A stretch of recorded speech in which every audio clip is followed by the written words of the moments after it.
Ready అయిపోయింది. ఇక్కడికి వచ్చాను. ఇది కవిటి అనే ఏరియా. బస్సులు ఇలా ఉంటాయి. ప్రజెంట్ లస్సీ కవిటి విలేజ్ ఇది. ఇక్కడ కొన్నాళ్ళు చదువుకున్నాను నేను. నాది హైదరాబాద్. నేను ప్రస్తుతానికి హనుమాన్ స్వామి గుడికి వెళ్తాను. ఐస్ షుగర్ కొంచెం యాడ్ చేస్తున్నారు.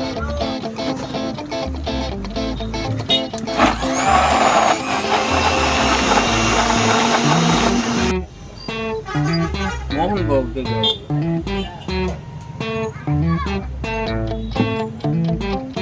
ఓన్లీ జీడిపప్పు వేస్తాను. జీడిపప్పు